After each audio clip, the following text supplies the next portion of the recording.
अक्सर कुंडली में आप देखेंगे कि कुछ ग्रहों के आगे व लिखा होता है या आर लिखा होता है, यानी वो ग्रह कुंडली में वक्री है। क्या होता है वक्री ग्रह? देखिए, ग्रहों की गति के आधार पर 3 तरीके की स्थितियां पाई जाती हैं: मार्गी, वक्री और अतिचारी। ग्रह जब सामान्य गति से नॉर्मल चाल में चलता है तो उसको मार्गी कहते हैं। ग्रह जब जरूरत से ज्यादा तेज गति से चलता है तो उसको अतिचारी कहते हैं। और जब इसी तेज गति से चलने में, तीव्रता में वो पीछे की ओर चलने लगता है तो उसको वक्री कहते हैं। वक्री का मतलब पीछे की ओर चल रहा है। वास्तव में ग्रह कभी पीछे या उल्टे नहीं चलते, बल्कि उनकी चाल की वजह से, उनकी गति के कारण एक आभास होता है। इसी आभास को ग्रहों का वक्री होना कहा जाता है। जब कोई ग्रह आपकी कुंडली में वक्री होता है तो उसके परिणाम बदल जाते हैं। नॉर्मली जो परिणाम ग्रहों के हैं, वक्री होने पर उसके परिणाम बिल्कुल अलग हो जाते हैं।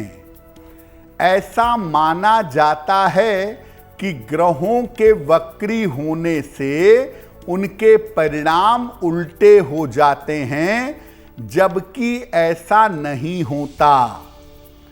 ग्रहों के वक्री होने पर ग्रह एक साथ 2 भावों को प्रभावित करते हैं और उनकी दृष्टि काफी सारे भावों पर पड़ने लगती है। इसीलिए जब कोई ग्रह वक्री होता है तो वक्री होकर अत्यधिक शक्तिशाली हो जाता है। सामान्य जो ग्रहों की शक्ति है उसकी तुलना में वक्री ग्रह ज्यादा शक्तिशाली हो जाते हैं। अगर आपकी कुंडली में मंगल वक्री है तो ऐसी स्थिति में व्यक्ति बहुत साहसी होता है, कभी कभी दुस्साहसी भी होता है और उदार होता है। वक्री मंगल वाले डॉक्टर बड़े अच्छे सर्जन होते हैं, लेकिन अगर मंगल वक्री है और नकारात्मक है तो आदमी अपराध की तरफ चला जाता है। वक्री मंगल होने पर दुर्घटनाएं भी बहुत होती हैं और आदमी को सर्जरी से गुजरना पड़ता है। अगर वक्री मंगल का दुष्प्रभाव हो जिंदगी में तो मंगलवार का व्रत रखने से लाभ होता है। बुध का वक्री होना बहुत अच्छा नहीं है। हालांकि बुध वक्री हो तो व्यक्ति चालाक होता है और किसी भी तरीके से धन कमाना जानता है। अगर खराब ग्रहों का प्रभाव हो तो व्यक्ति स्वार्थी होता है और वक्री बुध वाले शेयर बाजार में, बिजनेस में एकदम कोलैप्स कर जाते हैं। बुध का वक्री होना व्यवसाय के लिए और मार्केट के लिए बिल्कुल अच्छा नहीं है। अगर कुंडली में वक्री बुध है और उसकी वजह से आप मुश्किल में हैं तो बुधवार को हरी चीजों का दान करिए, आपको लाभ होगा। बृहस्पति का वक्री होना एक बड़ी अशुभ स्थिति है। वक्री बृहस्पति को बिल्कुल भी शुभ नहीं कहा जा सकता। हालांकि ये व्यक्ति को आध्यात्मिक बनाने का और ज्ञानी बनाने का प्रयास करता है। व्यक्ति अगर जीवन में ईमानदार हो, सात्विक हो, तो नीचे से ऊंचाई पर पहुंचता है। लेकिन वक्री बृहस्पति डायबिटीज देता है, डाइजेशन की प्रॉब्लम देता है, मोटापा देता है, गंभीर बीमारियां देता है। वक्री बृहस्पति कभी कभी आदमी को धर्म और आध्यात्म का ढोंग भी करवाता है। बृहस्पति के वक्री होने का बड़ा स्पष्ट मतलब यह है कि पूर्व जन्म के किसी धर्म का जो कर्ज है वो इस जन्म में बाकी है, वो आपको चुकाना होगा। अगर वक्री बृहस्पति का दुष्प्रभाव जीवन पर पड़ रहा है तो भगवान शिव की उपासना अचूक होती है। भगवान शिव की उपासना से लाभ होता है। अगर कुंडली में शुक्र वक्री हो तो क्या होता है? ये व्यक्ति को आकर्षक और खूबसूरत बनाता है। इसके कारण व्यक्ति अक्सर ग्लैमर के क्षेत्र में पहुंच जाता है, लेकिन ये आम तौर पर चरित्र को कमजोर करता है।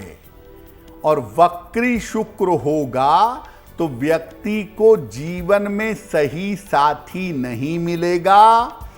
किडनी की और डायबिटीज की समस्या हो सकती है और जीवन में सब कुछ होने के बावजूद आपकी जिंदगी चैन से नहीं बीतेगी। शुक्र का वक्री होना आदमी को लस्ट से भर देता है। ये इसकी एक और बड़ी समस्या मानी जाती है। अगर वक्री शुक्र का दुष्प्रभाव जीवन पर हो तो सूर्य भगवान को रोज सुबह जल चढ़ाने से लाभ होता है। देखिए, जितने भी ग्रह वक्री होते हैं उसमें शनि का वक्री होना सबसे ज्यादा अच्छा है। वक्री शनि व्यक्ति को या तो राजा बनाता है या रंक बनाता है, लेकिन ज्यादातर मामले में राजा ही बनाता है। वक्री शनि अगर कुंडली में है तो व्यक्ति पर पूर्व जन्म का प्रभाव जरूर होता है और व्यक्ति कभी कभी जन्म से ही विलक्षण दिखाई देता है। वक्री शनि आदमी को जिंदगी में राजयोग देता है, ऐसा 90% मामलों में देखा गया है। तो शनि का वक्री होना सबसे ज्यादा अच्छा मानना चाहिए और इसकी कदर करनी चाहिए।